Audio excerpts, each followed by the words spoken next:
Monday morning and welcome to Frankly Speaking here on WYDC TV Big Fox. I'm your host, Frank Acom, and we are broadcasting live from the Hesselson studio here on Market Street in Corning. I do have a couple of announcements. First of all, on the program this morning, we'll be talking to Dr. Dale Wexel from the Corning Rotary Club. They have an online auction that he'll tell you more about, and then I'll put on the screen so you can find out about how you can help the Rotary Club and also get some really great deals. Also, if we have an opportunity, and I'm not sure this is going to be compelling television, but we have a new program on Fox, and it's called Stars on Mars. You might have heard about it. It's doing very, very well.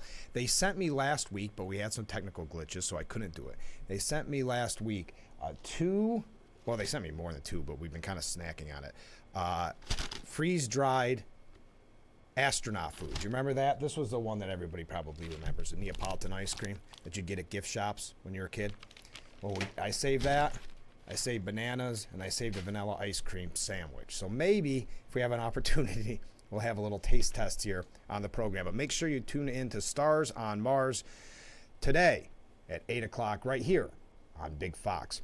Okay, a quick announcement before we get started here. We're going to talk about issues from Albany as the session ended on Friday. We're also going to talk about the indictment of the former president, Donald Trump. Before that, for our friends in Horseheads, the village of Horseheads will be performing their annual hydrant flushing starting today. As you see, that is the areas where they'll be proceeding to. The village water department advises that discolored water problems may occur in affected areas due to the hydrant flushing. However, this should clear up within 1 hour. The discoloration does not present a health problem, but could potentially cause problems if a customer is doing laundry. So keep that in mind. When hydrant flushing is taking place in your area, they suggest that you always run your cold water tap first to confirm. If the water is discolored, let the cold water run for several minutes and it should become clear. So that's where they'll be flushing the hydrants. I wanted to bring you that public service announcement as we kick off the program so you can plan ahead. Okay. Well, hey, by the way, before we take our first break, last week one of the big topics, of course, was all the smoke in the air. I know a lot of things got canceled. It really kind of affected our life. Well, I learned today, and this is coming from NDTV.com and Agence France, that the Canada wildfires are only intensifying, and it could last all summer long. Wow. Nearly 17,800 square miles have burned since the beginning of the year, well above previous averages, as the country warms quicker than the rest of the world amid climate change. And I think that's interesting. I would love to hear your take on it. Let me put up my information. We knew that when these out-of-control blazes started and the smoke started affecting us here and elsewhere, that it would be used in a way to maybe push more of these green energy policies that have really been are going to continue to be disastrous for the economy. Obviously, we talked about it in the past. We're just not there yet with the technology, so we have to have kind of a all approach, not just this, no more gas stoves, no more, only electric cars. But I was interested in that piece, not only because the fires could last all summer, but also because, and I think AOC did this as well last week, tying it in with climate change. So for some reason, Canada is warming faster, and that's led to these wildfires, according to Agence France Presso. Okay, so you can always contact me there for any reason. If you have any charitable organizations that you'd like me to highlight, love to do just that. Okay, we got to take a break. And when we come back, a little bit about Albany. As I said, Dr. Dale Wexel from the Rotary Club will be in just a little bit, so stay with us. We're just getting started here on Frankly Speaking on WYDC TV, Big Fox. Stay right there.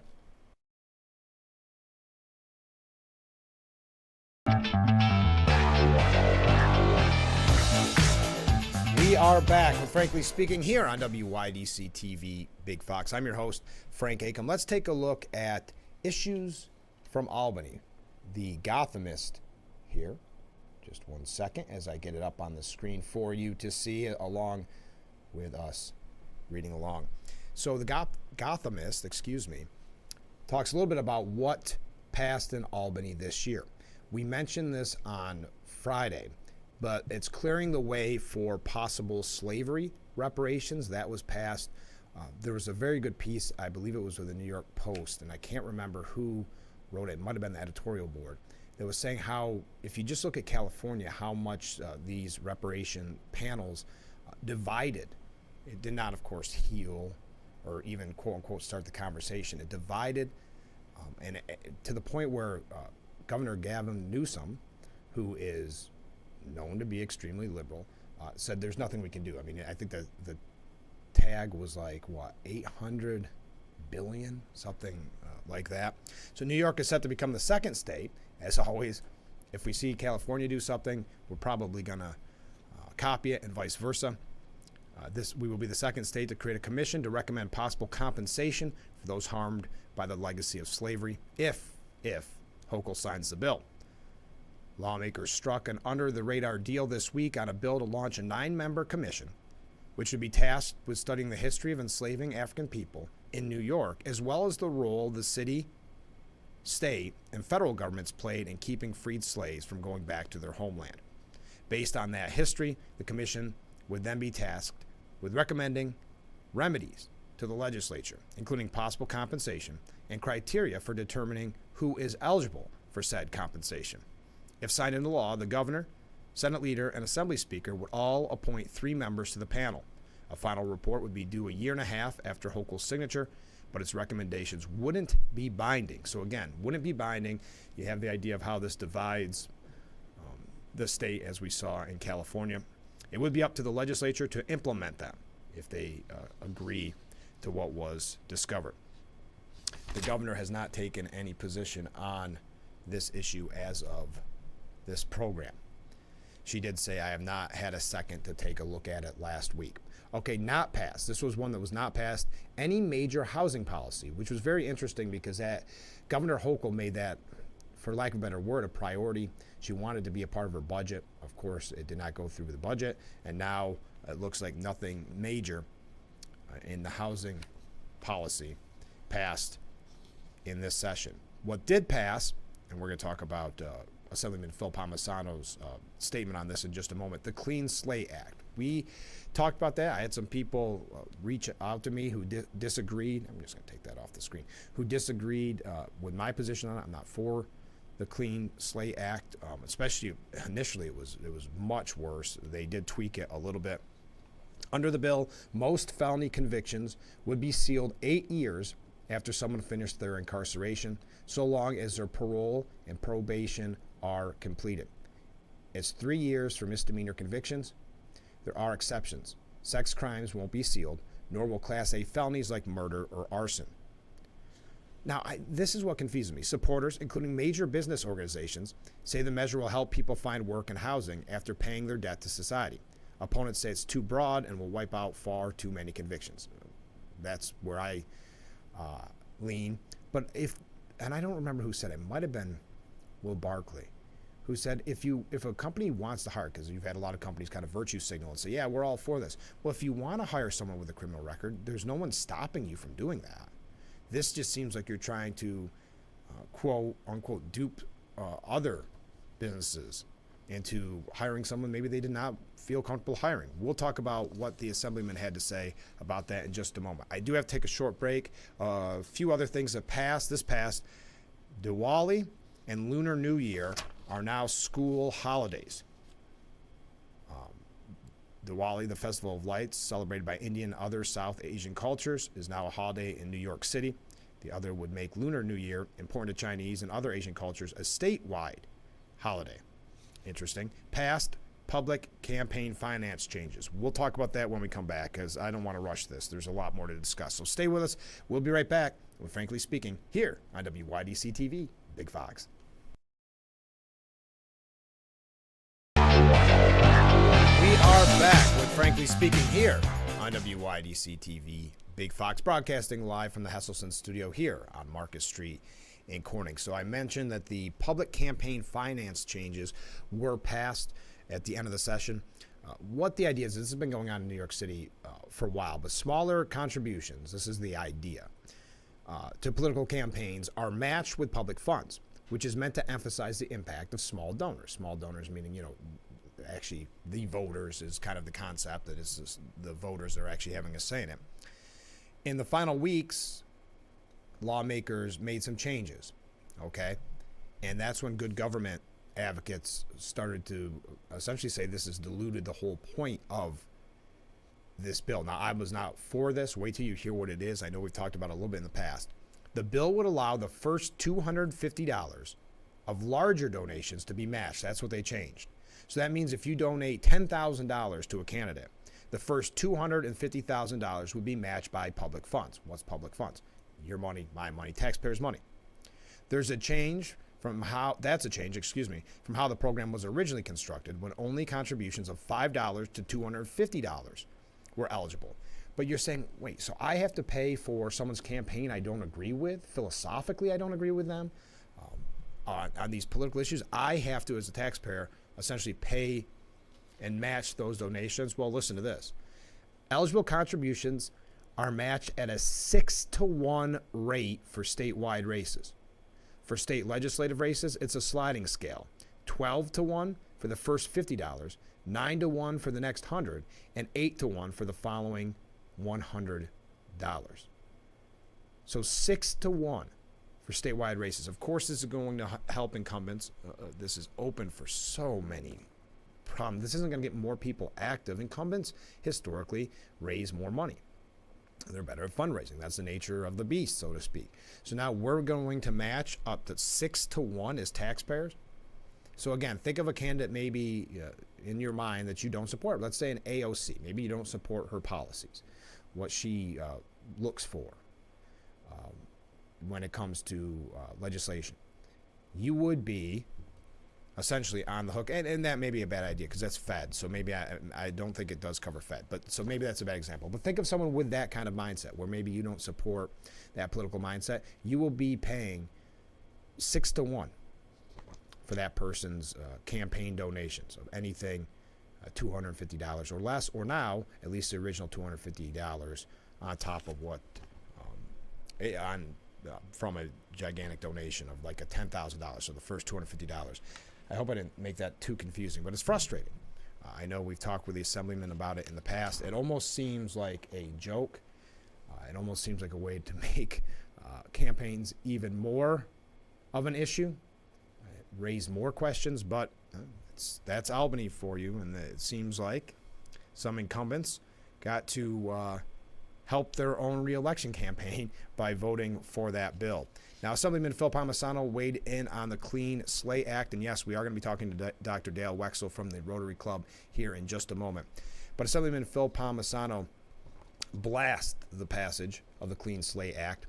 He said, "We are talking about sealing records of potentially violent individuals without any input from crime victims," that's a very good point, "or allowing for any judicial review and discretion." Why do we not let judges have any discretion in this state? New York is already suffering from rising crime in our communities. Why Lee Zeldin did so well in the gubernatorial race. And this legislation does not make our communities any safer. Yes, when are we going to put our priorities and start focusing on public safety? Businesses have a right to know if they are hiring someone with a criminal history, and landlords deserve to know to whom they are renting their property. This legislation is just another example of misplaced criminal justice priorities under one-party rule in Albany. Yes, it's a lot about virtue signaling. And I will add that Assemblyman Phil Palmisano will be on later in the week, so we'll talk more about this, in depth, not just the Clean Slate Act, but all of the issues we've been talking about this morning and throughout the last few weeks. Just to wrap up, the Assemblyman did quite a bit on this exact issue. But finally, from bail reform, raise the age, discovery, and parole reform policies, one-party rule in Albany continues to bring forth dangerous criminal justice policies that favor the interests of criminals over crime victims and public safety. And you wonder why crime is up and people don't feel safe in their communities. And that's been a major issue. Poll after poll shows it. People are concerned in their own communities. You see it on the street. You see it on the news. The crime rates are up. I know. Those in Albany say, no. Crime rates aren't up. And then you say, wait a minute. Anecdotally, I've seen examples of this in my own life, in friends' lives, families' lives. So obviously, what we're seeing is and we talked about in the past, where you are kind of coddling the criminal with bail reform, and you're also tying the hands of law enforcement, in this case, tying the hands of some businesses and some people that are renting their homes, renting their apartments. Okay, when we come back, we are going to talk with Dr. Dale Wexel. We're covering a lot this morning. I understand that we're going to get to Trump. A few things here may be unrelated to the indictment when we come back. But right now, I want to take that short break and then Dr. Dale Wexel. So stay with us. This is Frankly Speaking on WYDC TV. Big Fox will be right back.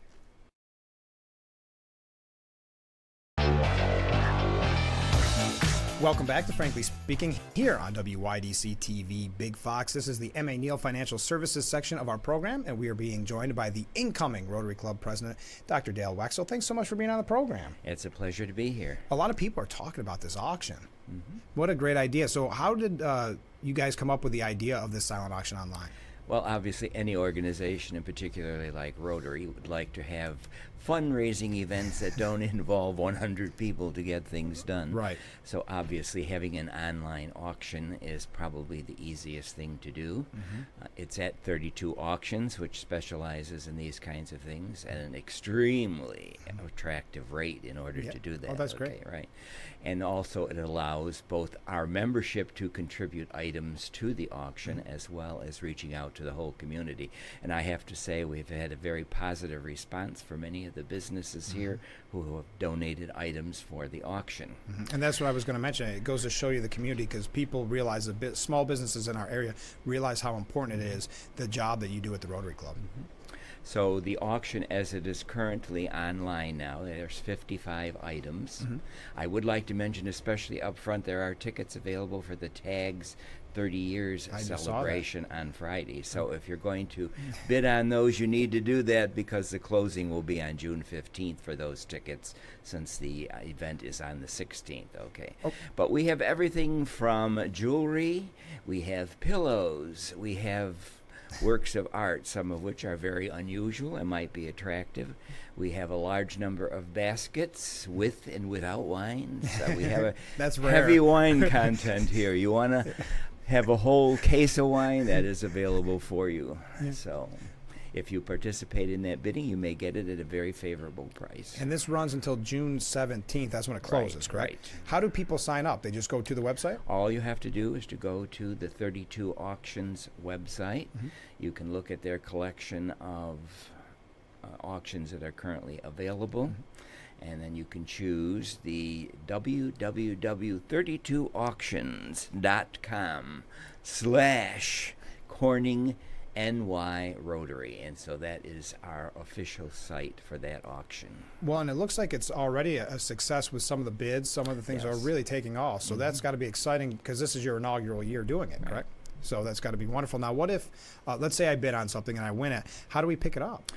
Very easy. We make it especially easy for anyone. We'll be glad to deliver within a 25-mile radius. Oh, great. If somebody wins an item and they're also in Missouri, they can arrange to have it shipped to them, but they will be responsible for the shipping. So this is rather standard for most of these online auctions. And I'd recommend that everybody check it out, because there are so many, you touched on it, but so many different unique things too. Yes. You know, sometimes we joke about the wine baskets. There's a lot of those in anything around this area, but there's some things I would have never expected to see on there. And then you, on top of it, have businesses you probably frequent on a regular basis involved. Well, we certainly have a large number of credit card offerings that give you all kinds of services, especially meals, lunches. We have a 2-night stay at the Ithaca Hotel. Wow. Plus, there is a gift certificate with that if you want to spend some extra money there. Okay. Yeah. And we have various offerings of theater tickets, plus dinner or lunch and so forth. So those are generally pretty good sellers. Yeah, I would think so. Now, I want to mention where the money goes to, because we all know that the Rotary Club is very active and very important for our community. So where does the money for this online auction go? Well, first, I'd like to say 2 years ago was the 100th anniversary of the Corning Rotary. Yeah. And Rotary is all about service above self. That is, performing services for the community, increasing the quality of life for everybody in there, and also to address problems that we can help with solutions. Okay, so what are typically some of the things that we do every year? Number one is our very large literacy programs. So We have Rotary members plus volunteers who go into schools to read, but we also supply books to various grades in various schools because many of those kids have never owned a book. So we actually give them books. And that runs to about $10,000 a year for our literacy program. So money has to come from somewhere for something like that.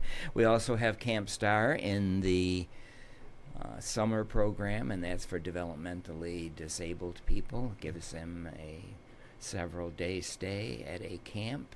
And Rotary members also participate on one of those days. We have the food bank, we have the Glass Fest, we have the highway cleanup, we have volunteers from our Rotary who all participate in those. We have Memorial Parks cleanup, for example. We have Santa's house, so we are Santa's helpers during that season. We man the Salvation Army kettles for yes, a you do. day. You sure do, and thank you for that. We have Suds for Service, which can allow people to taste beer, but their funds go to, obviously, answer many of our needs for our programs. We have the Wine Glass Marathon. If you want to know who sets up all of those things, it's the Rotary members as a team that goes every year. So this is typical of many of the kinds of things that we do. Oh, and I forgot community gardens. Oh, I was going to ask. We take care of 3 or 4 different community gardens every year, and they are heavily used, and they provide goods for the individuals who do it, but there is also a contribution of those goods to the food banks. Sure. So, how did the community gardens, or how are they going this year? Kind of early. as far as I know, we have increased people who are participating in them. We've expanded the number of beds that are in each one. So it is answering, obviously, a community need. I think a lot of people got back into the gardening when COVID hit because we had nothing else to do. Absolutely, yeah. I can tell you, my garden failed miserably, but it was worth the attempt. You're also involved, and I love this because we've covered it in the past, but the regional spelling bee that is a part of the Scripps Spelling Bee circuit. That must be something to look forward to every year. And I'm sorry I forgot to mention No, that that's okay. I because had it to is a mention big it. Yeah. thing. So we are the regional coordinator in this area for the Scripps Spelling Bee. So we have the winner of ours goes directly to the Scripps, and usually in the last week of May or first week of June. In fact, that just concluded last Thursday. Okay.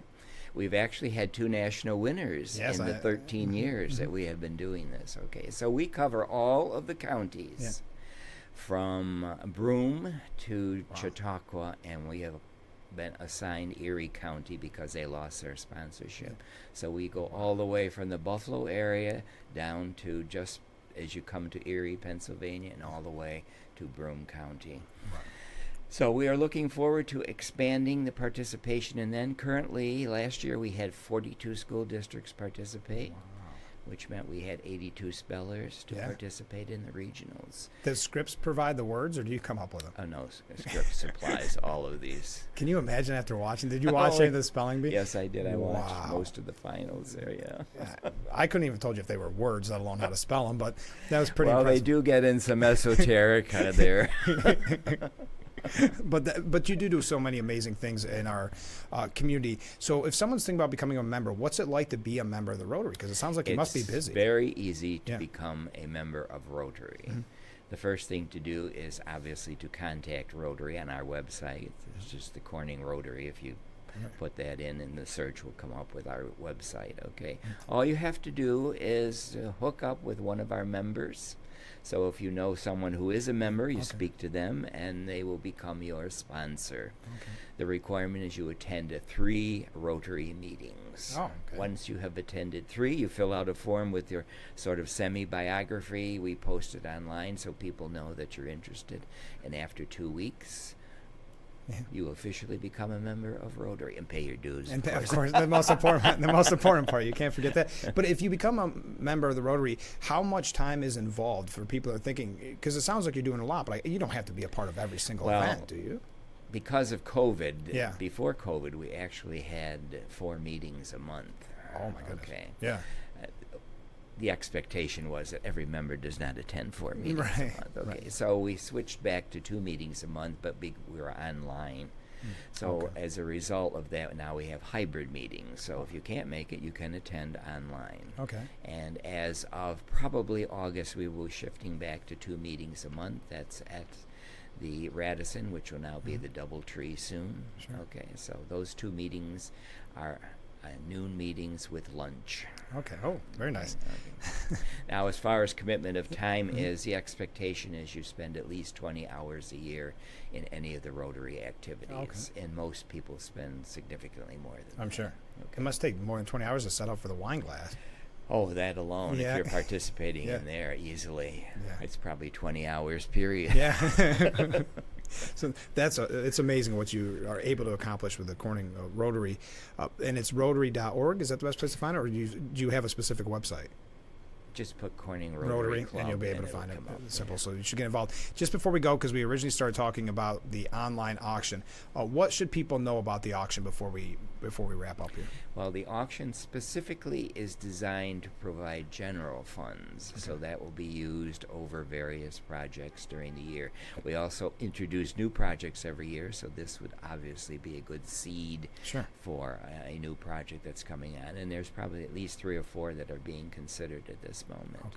We also do. Oh, you're okay. Sorry. That's all We right. also do international projects. We have to remember okay. this is That's right. Rotary is an international organization. right. Okay, and we currently do have a program in Uganda. Oh, wow. It's supplying goods, materials, and sewing machines for people to learn the trade so that they can provide that service in the Uganda villages. And we're going to expand that now, probably in the next 2 years. That's great. Wow. Busy, covering everything. Well, thank you so much for being on the program this It morning. was a pleasure. Thank you. All right. We'll be right back with Frankly Speaking here on WYDC TV. Big Fox, stay with us. We are back with Frankly Speaking here on WYDC TV. Big Fox. Here is information about the online auction, and thank you again to Dr. Dale Wexel for being our guest. He is the incoming Rotary Club president. So that's all the information you need to know. It's obviously going on now, and it runs until this Saturday. There's the website, and if you have any questions, you can email there. So thank you again to Dr. Dale Wexel. While we are at it, we have a few other, conversations that I've had. The first one is a big thank you, and this comes from a viewer. Thank you to Sergeant Daniel Eberhardt, his team, Sheriff Kevin Rumsey, and the Schuyler County Sheriff's Department. They all went above and beyond the call of duty to keep the town of Orange safe. So thank you for that. And if you want any messages, I can't guarantee I'm going to relay every message, but you can always contact me, especially with something that special. We always thank our law enforcement. So you can always contact me. There you go. Speaking of contact, we had a couple of other, during break, a couple people reaching out about topics we've discussed already this morning. I believe in individual rights. I'm forced to pay for lots that I do not morally support. That's a good point. That's, I'm assuming, in reference to public funding of campaigns. You will now be funding campaigns of people that you may not agree with. That has been passed by Albany. I believe it's going to help the incumbents. But another point, because we talked about the reparations committee that's being formed. Do you think these talks of reparations are just virtue signaling to try and attract potential residents in hope of future handouts? That's a good question. I do think it's a lot of virtue signaling because that's what they did in California. And then when push came to shove, and at the end when they came up with this amount of money, liberal governor, I think he would label himself that as well, Gavin Newsom, said, no, we're not going to do anything with this. So I do think it's a lot of virtue signaling. And I'll continue with what this message had to say. I just don't see them passing. Seems like empty promises to me, which is Democrats' favorite MO. Modus operandi. Yes, it does seem like a lot of empty promises coming from Albany and the Democrat Party on the regular. Okay, so I think we've got all of our bases covered before we move on to the national business at hand. Trump has vowed to stay in the race, even if convicted. I'll never leave, he told Politico. I'll never leave. Look, if I would have left, I would have left prior to the original race in 2016. That was a rough one. In theory, that was not doable. That's a good point. It was quite an underdog story. He talked about Special Counsel Jack Smith saying, these are thugs and degenerates who are after me. And they said, well, if you become president, would you pardon yourself? He said, I don't think I'll ever have to. I didn't do anything wrong. And then he continued, no one wants to be indicted. I don't care that my poll numbers went up, and they did, by a lot. I don't want to be indicted. I never been indicted. I went through my whole life. Now I get indicted every 2 months. It's been political. I know he had that rally the other day. We're going to take a look at what everybody had to say. Not everybody, but as much as we can, in regards to what people had to say over the weekend, such as former Attorney General Bill Barr. He was on Fox News Sunday. He said that this indictment is very, very damning. I do think that even if half of what Andy McCarthy said, and which is even if half of it's true, then he's toast. I mean, it's a very detailed indictment, and it's very, very damning. So that's from former Attorney General Bill Barr. And as normally the case, the former president, Donald Trump, decided to weigh in on what Barr had to say. The former president, was on WABC 770 AM. He said it's to cover up a massive crime being revealed by Republicans in the House. And I think there is something to be said about the timing on some of this, just as we're finding out more about the bribery questions regarding President Biden. It just happens to be released the same day when they're allowed to see those top secret documents. But I'll continue. It's a distraction. The indictment is a disgrace, and it was put out at a time when they found horrible things about the Biden family. And a lot of this stuff does definitely play in to the former president's talking points, whether you like Trump or you dislike Trump. This is something he's talked about for a long time, the witch hunt idea, the playing a kind of a political martyr. So they said, well, what do you think about former Attorney General Bill Barr saying that you're toast? He said he goes after Barr. He said he was gutless. He was desperately afraid of being impeached. Okay. He continued, we need strength in our country. Our country is being taken away from us. Everyone is afraid to do anything. They have to go out and protest peacefully. So that is the former president there. Lindsey Graham got into quite a scuffle, if you will, with George Stephanopoulos. I still think it's amazing. George Stephanopoulos, first of all, he was a Clinton operative. I mean, the fact that they present him as a news person. But someone was telling me about on the program, they were talking about the bribery. They're talking about Hillary Clinton, I think it was, and her email scandal. And George Stephanopoulos basically just shot it down. You're not allowed to talk about it anymore because they don't believe there's anything there with whatever it was, Biden or Hillary Clinton. So at one point, just because he was interrupting Lindsey Graham so much, Graham barked at him and said, let me finish. Well, here's what I believe. We live in America where if you're the Democrat candidate for president, you can set up a private server, referencing Hillary Clinton here, in your basement to conduct government business and when an investigation is had about your activity. And that's when Stephanopoulos interrupted by saying, but Senator, but you didn't answer the question, he said. The panel you had was ridiculous, Lindsey Graham said. I'm trying to answer the question from a Republican point of view. Yeah, very often these programs get, it'll be 5 or 6 Democrats and maybe, if you're lucky, 1 Republican. And normally that Republican is a Chris Christie type Republican. He said, I'm trying to answer the question from a Republican viewpoint. That may not be acceptable on this show.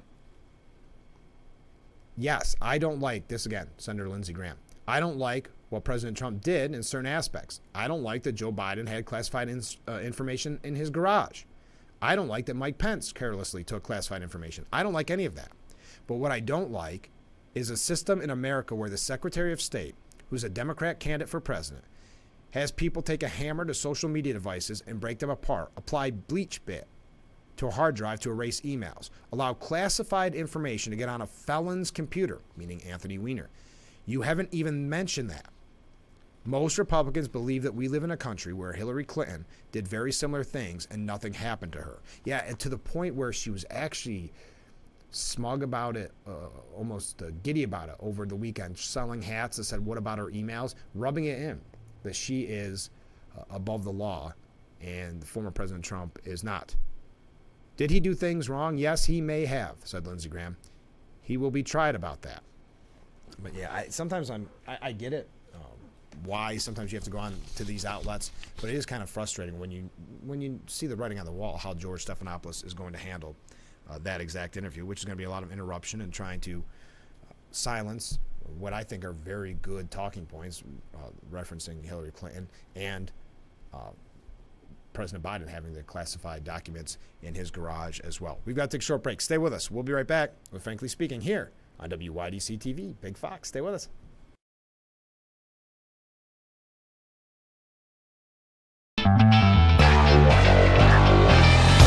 We are back with Frankly Speaking here on WYDC TV, Big Fox. I'm your host, Frank Acom, broadcasting live from the Hesselson studio. So I mentioned Lindsey Graham highlighting really what Hillary Clinton did or what Joe Biden did and likening it to what former President Trump is going through right now. Now, there's a few pieces on this. Andrew McCarthy said that Biden deserves the same treatment as Trump for his classified documents scandal.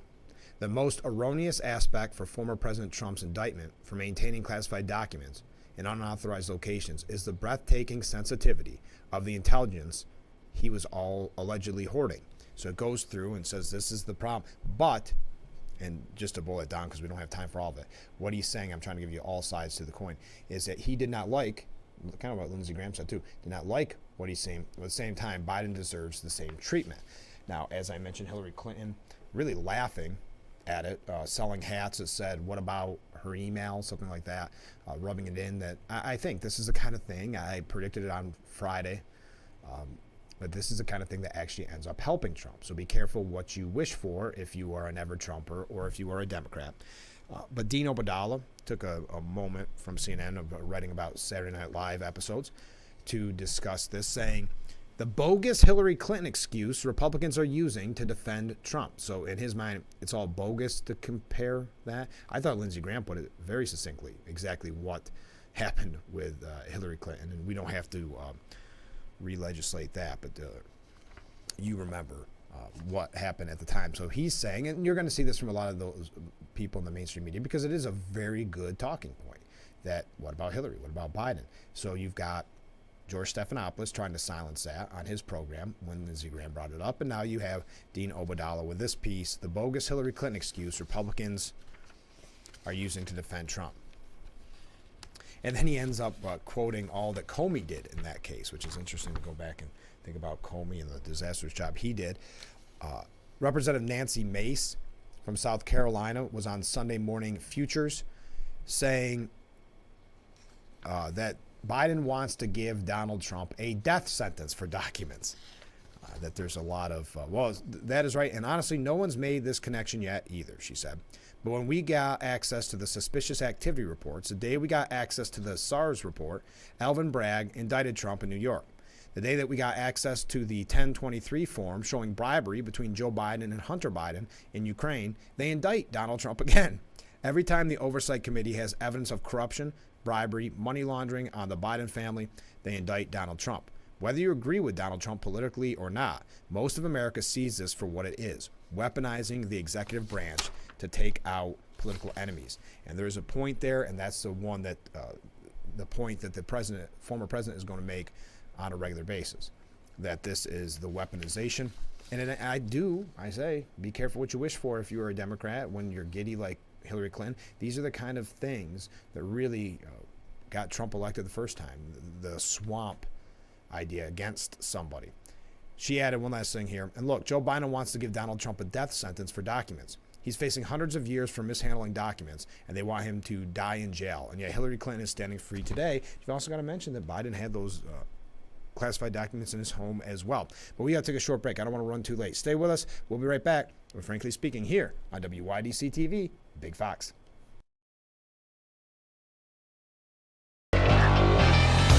You're watching Frankly Speaking here on WYDC TV, Big Fox. I'm your host, Frank Acom. So the polling since the indictment of former President Donald Trump, the polling has skyrocketed. And again, going back to what I was saying, plays into the former president's narrative, what's going on. And his numbers have just skyrocketed. Surveying 1,798 potential voters, the CBS News, remember the CBS News poll, showed the former president had 61% support in the Republican primary, leading Ron DeSantis, his next closest opponent, by a full 38 points. So that's 61% to 23%. If you're curious about some of the other candidates in the race, Trump is at 61%, DeSantis at 23%, Tim Scott, he's at 4%, tied with the former Vice President Mike Pence at 4%, Nikki Haley at 3%, and everyone else right around 1%. And I see Chris Christie there, 1%, and yet think of the coverage. He hasn't got, Larry Elder didn't get the coverage that Chris Christie got, but they're both at 1%. But Chris Christie is doing the media's bidding by what some of his talking points have been in his attacks on Trump. We've got to take another short break, and then we are going to wrap up today's edition of Frankly Speaking. Please stay with us. We'll be right back.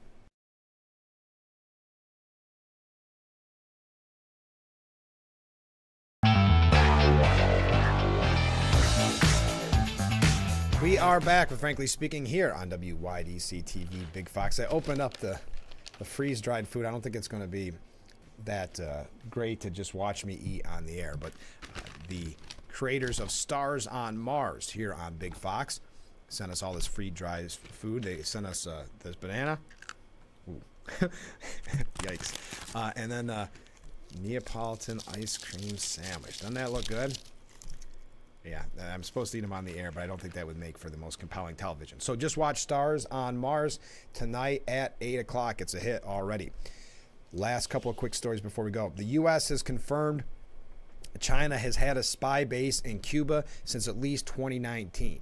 Now, the president originally denied that there was any involvement with China and Cuba to try to spy on us. Then they had to backtrack that and say, well, no, it's actually been going on for quite some time. And, of course, doing the whole it was before my time type thing. Keep that in mind as we continue to talk about the real threat of China. And how they continue to flex and continue to, I think didn't they have another flying issue just yesterday? Oh, one other last quick thing. I don't think I have it up on the screen. Maybe. Yes. Here we go. George Soros has handed over the reins to his son Alex, who they describe as even more political. Having $25 billion empire of George Soros. We know how behind the scenes and not so behind the scenes George Soros is, and with his money, what kind of liberal, the liberal agenda that he continues to push. But even George Soros' son says that he's more political. Alex, I'm more political. We'll see where the money goes. As much as I would love to get money out of politics, he said, as long as the other side is doing it, we will have to do it too. Yeah. I'm sure that's why you continue to throw money and more money after these far left causes. We are out of time for today's edition of Frankly Speaking. Thank you again to everybody who joined us. As we head out the door, there is that information on the Rotary Club online auction with Dr. Dale Wexel. Thank you, Dr. Dale Wexel, for being on the program. Have a great day, everyone. We will be back tomorrow morning starting at 7 a.m. for Frankly Speaking here on WYDC TV. Big Fox. Have a great day, everyone. Hi, I'm Frank Acom. Thanks for checking out our YouTube page. We'll be uploading each edition of Frankly Speaking 1 week after the original air date. So, let me remind you to watch the live version of Frankly Speaking, weekday mornings starting at 7, only on WYDC TV, Big Fox.